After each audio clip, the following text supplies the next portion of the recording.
Graça e paz a todos vocês. Nós estamos chegando ao Salmo 109, verso 30. Hoje nós vamos meditar mais um pouco na palavra de Deus. Eu quero ler apenas esse versículo da palavra de Deus com você, que diz o seguinte: em alta voz darei muitas graças ao Senhor, no meio da assembleia eu o louvarei. Estamos fazendo a nossa leitura acompanhada deste livro, Um Ano com Salmos, de Elben Lenz César, e eu gostaria de pensar com vocês hoje sobre o tema em alta voz. Em alta voz. Quando estava derramando o seu coração, a sua súplica diante de Deus, lá em Siló, Ana, ela mexia os lábios, mas não emitia som algum. Essa história está narrada lá no primeiro livro de Samuel, capítulo 1, versículo 13. Ela estava fazendo uma oração silenciosa. Nem sempre se ora assim. O salmista, por exemplo, ele escreve aqui neste salmo que em alta voz darei muitas graças ao Senhor no meio da assembleia, eu o louvarei. Ele elevou o volume da sua voz em oração a Deus, não porque Deus era tão surdo que não podia ouvir, mas naturalmente isso aconteceu por uma questão de testemunho, de entusiasmo, de gratidão a Deus, e fez essa oração clamorosa em alta voz, não em voz baixa. Em algumas ocasiões, a oração transforma-se num grito de socorro, num grito de dor. E não tem mal algum nisso. Como esta oração, o salmista, lá no Salmo 39, verso 12, ele faz uma oração semelhante, porque ele diz lá assim, olha, ouve a minha oração, Senhor, escuta o meu grito de socorro. E em seu desespero, nas profundezas do Mediterrâneo, Jonas também clama por grito de socorro em alta voz. Ele não faz uma oração silenciosa. Pedro, Bartimeu também clamaram por socorro. Quando a gente lê lá em Marcos 15, 34, a gente vê que a última palavra, uma das últimas palavras do Senhor Jesus Cristo, lá na cruz, não foi em voz baixa.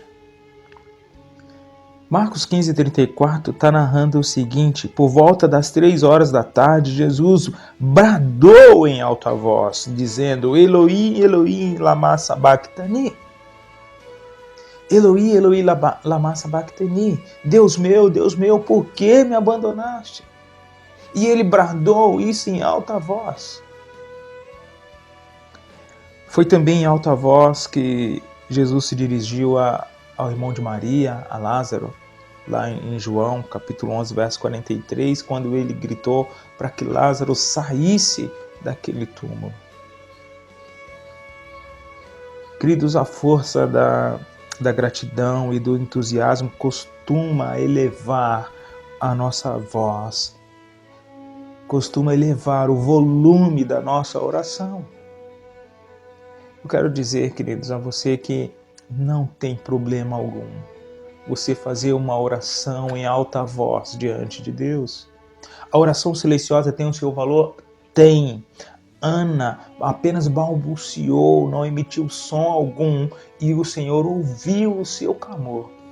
Atendeu a sua oração, mas também não tem problema nenhum você fazer uma oração em alta voz diante de Deus, não tem problema, não tenha timidez, não se envergonhe de elevar a sua voz e clamar ao Senhor. Deus ouve a sua oração, Ele conhece o teu coração, Ele vai saber se aquela tua oração, mesmo em alto som, se é uma oração de gratidão, se é uma oração de súplica, se é uma oração de coração limpo.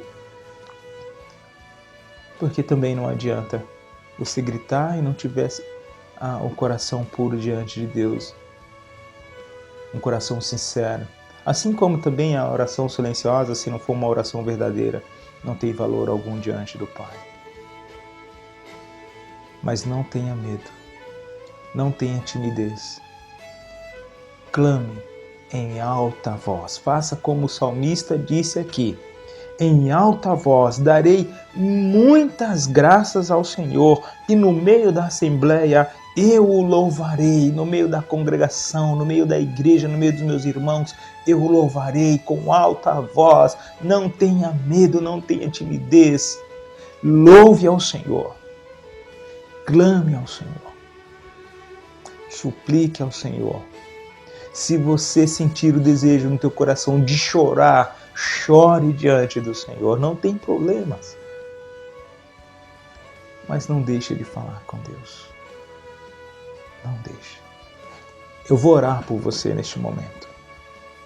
Querido Deus e Pai, Pai do meu Senhor, do meu Salvador Jesus Cristo, eu quero agradecer ao Senhor por esta oportunidade que o Senhor está me dando, ó Deus, de agradecer a Ti pela vida dos meus irmãos, pela vida das pessoas que estão assistindo esse vídeo, que estão ouvindo esta mensagem, Senhor. Deus, obrigado. Obrigado, Senhor, pelo ar que nós respiramos, obrigado pelo sol, obrigado pela chuva, pelo alimento, ó Deus, que nós comemos, pela água que sacia a nossa sede. Obrigado, Jesus. Deus, obrigado pela vida dessas pessoas. Obrigado pela vida dos meus filhos, da minha esposa, Senhor. Deus, obrigado pelo meu casamento. Obrigado pelo meu trabalho. Obrigado pelos meus colegas de trabalho, Senhor. Obrigado pelos meus vizinhos. Obrigado, Senhor, pela minha igreja. Deus, eu quero agradecer ao Senhor pelos meus colegas pastores que têm dedicado as suas vidas, ó Deus, na pregação do Evangelho, na condução do Teu rebanho. Deus, eu quero também aproveitar esta oportunidade, esta oração e colocar diante da Tua presença, Senhor, essas pessoas que têm vontade, que têm o desejo de louvar ao Senhor, de orar ao Senhor, mas têm timidez, ó Deus, e não conseguem elevar a sua voz e clamar e orar e agradecer ao Senhor. Que o Senhor possa tirar tudo isso da vida deles, quebrar toda essa timidez, ó Deus, toda essa vergonha e mostrar a eles que o Senhor quer ouvi-los, ó Deus, que o Senhor quer chegar diante da presença deles, mas que eles precisam clamar ao Senhor, que eles precisam agradecer ao Senhor. O Senhor conhece o nosso íntimo, o Senhor conhece a nossa vida, mas o Senhor quer que nós também chegamos diante da Tua presença. Deus, quero colocar diante da Tua vida as pessoas que estão vivendo um momento de depressão, momentos de angústias, momentos de aflições. Que o Senhor, Deus, possa curar cada uma dessas pessoas. Que o Senhor, Deus, possa ir de encontro a essas vidas. Aquelas pessoas, ó Deus, que estão enfrentando uma enfermidade. Aquelas que têm algum familiar que está doente. Que o Senhor possa, Deus, cuidar dessas pessoas. Senhor, cuida dos nossos velhinhos. Cuida dos nossos anciãos, ó Deus. Cuida dos nossos pais, dos nossos avós, bisavós. Ó Senhor, cuida dos nossos tios, cuida das pessoas que batalharam, ó Deus, e que hoje desfrutam da velhice, ó Deus. Pai, coloco diante da Tua presença os nossos jovens também. O mundo tem sido cruel com eles, ó Deus. Tem seduzido, tem perseguido a juventude, ó Deus, da nossa nação, a juventude mundial, ó Deus. Senhor, cuida dos adolescentes, dos juniores, das crianças. Pai, dá sabedoria aos pais para conduzir os seus filhos no caminho correto, Senhor. Ó Deus, ouve a nossa oração. Nós sabemos, ó Deus, que tudo que nós recebemos do Senhor não é porque merecemos, mas é porque a Tua graça ela é infinita. E por isso que nós clamamos ao Senhor, conhecendo a Tua graça, conhecendo o Teu amor infinito, ó Deus, conhecendo a Tua misericórdia. Por isso que eu suplico ao Senhor, por isso que eu coloco esta oração diante da Tua presença. Ó Deus, cuide de nós e nos abençoe. Nos dê um dia guardado pela Tua mão. Que o Senhor nos abençoe, hoje e sempre. Eu oro em nome de Jesus. Amém. Amém, queridos? Eu quero dizer a vocês que não tem problema orar ao Senhor. Seja em silêncio ou seja em alta voz, ore ao Senhor. Clame a Ele, derrama a sua vida diante de Deus. Deus tem o melhor para a sua vida. Que Deus nos abençoe.